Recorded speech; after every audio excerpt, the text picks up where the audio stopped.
Buenas tardes, mi nombre es Adolfo Esteban Gámez González, soy de la carrera de médico cirujano partero de primero D y esta es la materia de embriología.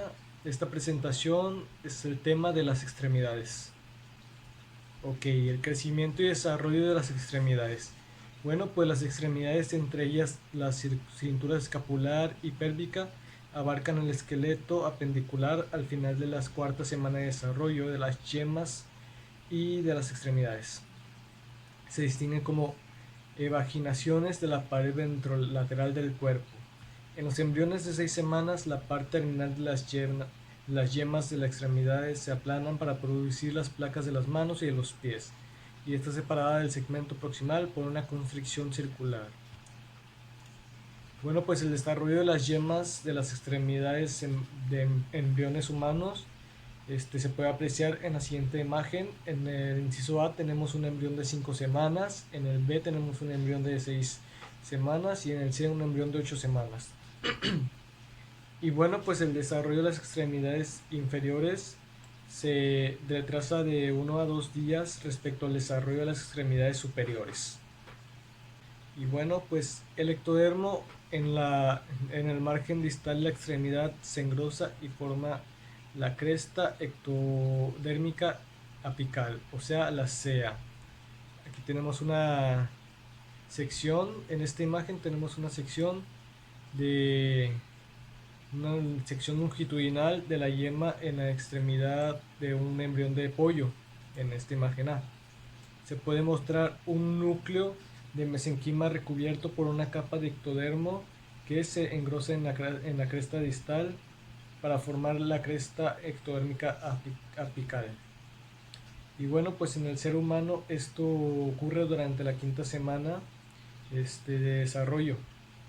Y en el B tenemos una vista externa de una extremidad de un pollo amplificada que muestra el ectodermo y la región especializada de un extremo llamada cresta ectodérmica apical. Los dedos de manos y pies se forman cuando la muerte celular en la CEA divide esta cresta en 5 partes. El desarrollo ulterior de los dedos depende de un crecimiento continuo bajo la influencia de los 5 segmentos del ectodermo de la cresta, de la condensación del mesenquima para producir digitales cartilaginosas, de la muerte del tejido situado entre los radios. Bueno, pues aquí tenemos una representación esquemática de unas manos humanas. En el A a los 14 días, la muerte celular en la cresta ectodérmica apical crea una cresta individual para cada dedo. En el B a los 51 días, la muerte celular de los espacios interdigitales separa los dedos. Y en el C a los 56 días se completa la separación de los dedos. Mientras se establece la forma externa, el mesenquima de las yemas empieza a condensarse y estas células se diferencian en condrocitos. En la sexta semana del desarrollo ya se formaron en ellos los primeros modelos de cartílago y hialino que presagian los huesos de las extremidades.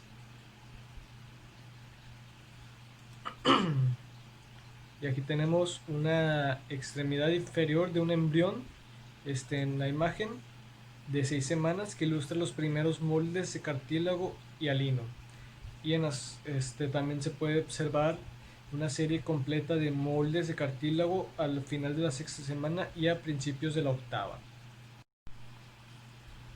La osificación de los huesos de las extremidades. La osificación endocondral comienza al terminar el periodo embrionario.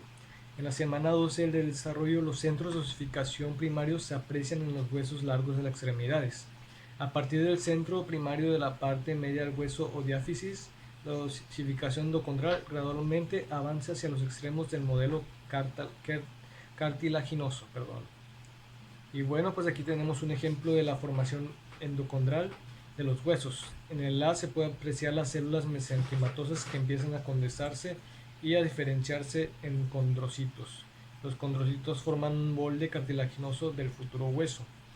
Y pues los vasos sanguíneos invaden el centro del molde llevando consigo osteoblastos, que son células negras, y confinando los condrocitos en proliferación de los extremos o en la epífisis de los huesos. Los condrocitos de la diáfisis experimentan hipertrofia y apoptosis al ir mineralizando la matriz circundante. Los osteoblastos se unen a la matriz mineralizada y depositan matrices óseas. Más tarde, cuando los vasos sanguíneos invaden la epífisis, surgen centros de osificación secundarios. El crecimiento de los huesos se mantiene gracias a la proliferación de condrocitos en la placa de crecimiento. Musculatura de las extremidades. La musculatura de las extremidades se origina en las células dorsolaterales de los sómitas, que emigran a las extremidades para producir músculos. Al inicio, estos componentes se segmentan según las sómitas donde deriven. Bueno, los miocitos de las extremidades se originan en los sómitas en determinados niveles. Y en la extremidad superior, estos segmentos son S5T2, en la extremidad inferior L2S2. Es una palabra, los músculos derivan de más de un segmento, así que se pierde el patrón de la segmentación inicial. Bueno, al alargarse las yemas de las extremidades, el tejido muscular se divide en componentes flexores y extensores. Entonces ocurren más divisiones y fusiones, de modo que se forma un solo músculo a partir de más de un segmento original. En un principio, cada rama entra con otras dorsales y ventrales procedentes de un segmento raquídeo, pero pronto las ramas de sus divisiones respectivas empiezan a unirse para producir los grandes nervios dorsales y ventrales. Y bueno, pues aquí podemos apreciar una imagen que al dirigirse las células musculares hacia la extremidad se dividen en comportamientos dorsal, o sea, extensor, y ventral, el flexor. Los músculos están inervados por ramas primarias ventrales que inicialmente se dividen para formar las ramas dorsal y ventral de los compartimientos. Al final, las ramas de las respectivas divisiones dorsal y ventral se unen grandes nervios dorsales y ventrales. Los nervios raquídeos no solo desempeñan un papel importante en la diferenciación e inervación motora de la musculatura de las extremidades, sino que además aportan la inervación sensitiva de los dermatomas, aunque el patrón original de los dermatomas cambia con el crecimiento y rotación de las extremidades. Todavía es posible distinguir una secuencia ordenada en el adulto. Y bueno, pues estas son extremidades superiores y su inervación sensitiva, de lo que se había hablado, con los dermatomas representados. Se puede observar que la inervación sensitiva con extremidad mantiene un patrón segmentario que refleja el origen embriológico de la dermatoma y su inervación. Regulación molecular del desarrollo de las extremidades. La posición de las extremidades a lo largo del eje craneocaudal en los costados del embrión está regulada por los genes OX expresados a lo largo del eje. Una vez determinada la posición eje craneocaudal, el crecimiento ha de ser regulado en los ejes próximo distal, anteroposterior y dorsoventral. El crecimiento de la extremidad es inicial. El factor crecimiento de los fibroblastos secretado por las células del mesodermo de la placa lateral. Y bueno, pues esta es una regulación del diseño y crecimiento de las extremidades. En el A el crecimiento comienza con la sección de FGF10 por el mesodermo de la placa lateral.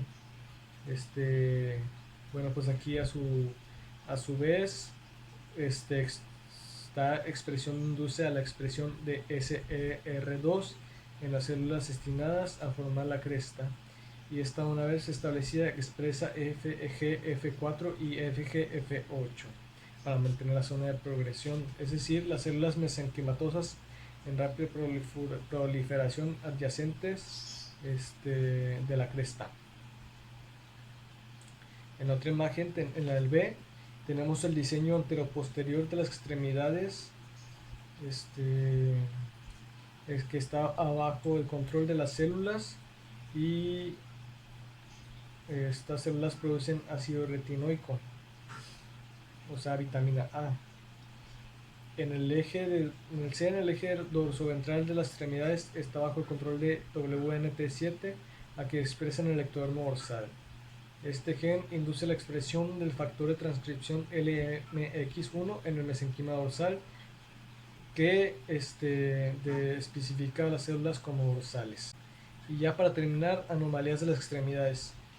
Bueno, este tipo de malformaciones ocurren en 6 de cada 10.000 nacimientos vivos aproximadamente. 3.4 de cada 10.000 afectan a las extremidades superiores y 1.1 de cada 10.000 a las inferiores.